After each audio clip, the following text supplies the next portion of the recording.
Pagi ini Bunda sarapannya gado-gado ya. Itu ada lontong, ada tempe, ucet, wortel, dan cabenya cabai bubuk ya.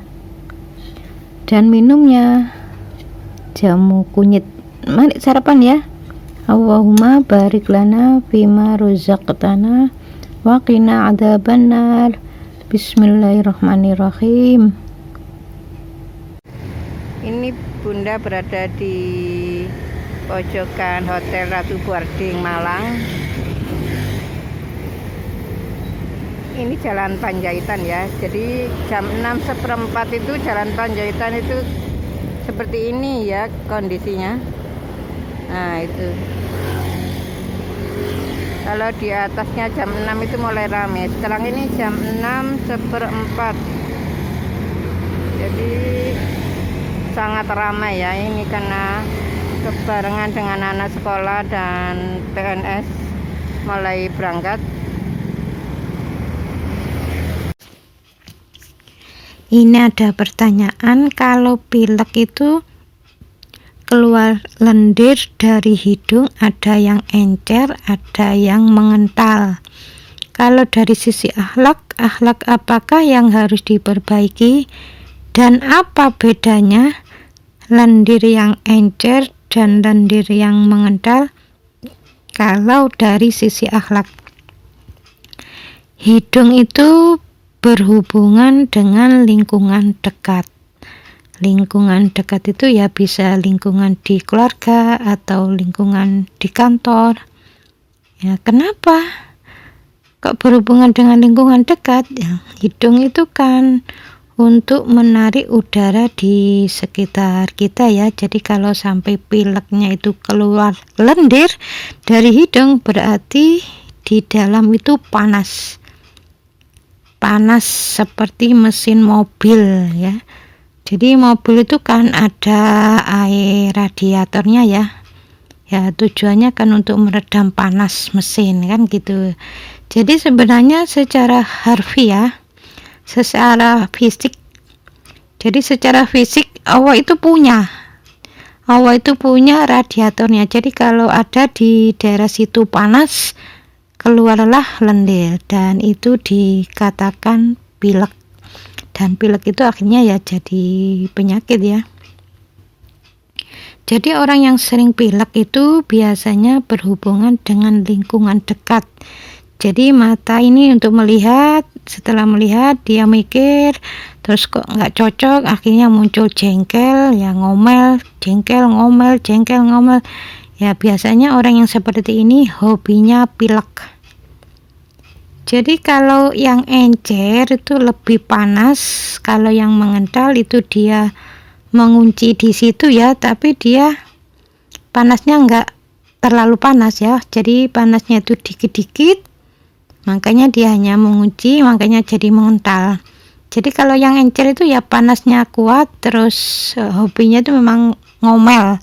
Jadi kalau yang mengental itu enggak keluar ya, ngomelnya enggak keluar, dia hanya disimpan aja, terus enggak begitu kuat jengkelnya ya, makanya ya mengental dan biasanya ya agak berat di kepala ya. Jadi misalnya kita sehari-hari di pekerjaan, terus pekerjaan enggak selesai, jadi pening, berat, emosi, ya nanti bisa muncul pilek ya, bisa batuk, bisa pilek atau batuk dan pilek. Makanya kalau ada orang umroh atau haji ya sering melihat batuk ya, itu salah satu hal yang dimunculkan Allah. Ya, kebanyakan orang muslim itu ya biasanya nggak percaya kalau batuk itu dari akhlak yang kurang baik, itu nggak percaya. Dianggapnya ya karena cuaca ya gitu aja. Yang sering saya temui seperti itu. Nah itu salah satu yang dimunculkan oleh Allah Ta'ala ya. Itu adalah bentuk peringatan dari Allah bahwa di situ kok sampai batuk, berarti di situ ada bicara yang gak manfaat. Jadi bicaranya selama ini mungkin sering ngotot, emosi, ada egois ya. Kalau yang pileknya berarti melihat lingkungan nggak cocok itu muncul jengkelnya, terus ngomel, jengkel, ngomel, jengkel, ngomel. Nah itu nanti pileknya encer, lendirnya encer. Nah inilah ciri-ciri orang yang mendustai Allah itu seperti itu. Jadi kalau nggak percaya batuk pilek itu dari akhlak, ya berarti ini mendustai Allah. Wa ma asobakum min musibatin fabima kasabat aidikum. Apa saja musibah yang engkau terima itu adalah akibat dari buah tanganmu. Buah tangan di sini berarti dosa. Jadi orang yang batuk atau pilek itu berarti di situ ada peringatan dari Allah.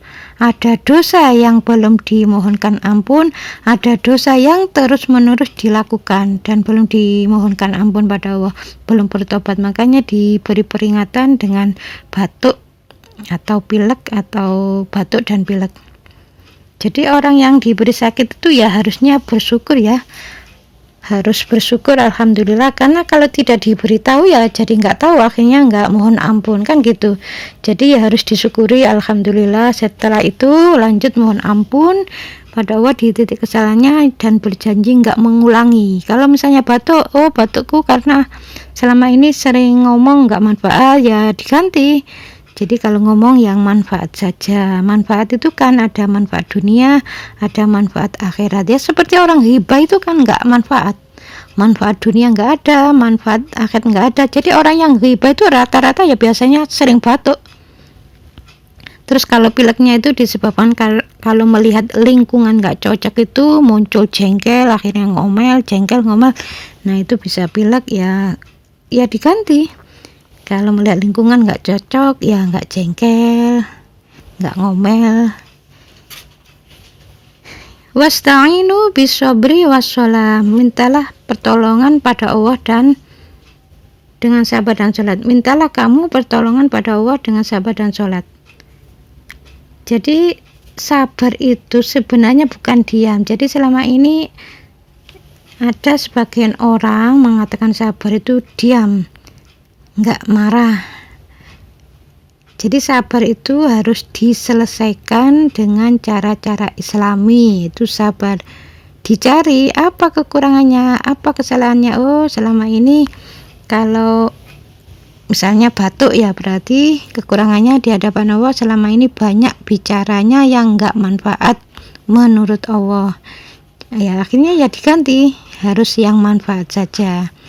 Jadi kalau sudah ketemu kesalahannya, terus dimohonkan ampun, tobat, mohon ampun, kemudian serahkan pada Allah dan tawakal. Jadi sabar itu ya kerja keras, kerja istiqomah, kemudian menunggu gaji ya. Jadi yang dimaksud kerja keras ini bukan pekerjaan yang berat ya, tapi kerjanya itu sungguh-sungguh, terus istiqomah, kemudian menunggu gaji. Jadi orang yang kerja itu kan pekerjaan itu kan dari Allah ya, bukan dari bos ya. Jadi pekerjaan itu dari Allah, istiqomah dilakukan terus menerus setiap hari. Jadi setelah bekerja terus menunggu gaji. Nah gaji itu hasilnya, gajinya sekian ya dapat berapapun itu disyukuri. Itu namanya proses sabar, itu seperti itu. Jadi sabar itu tetap berusaha dan hasilnya menunggu keputusan dari Allah.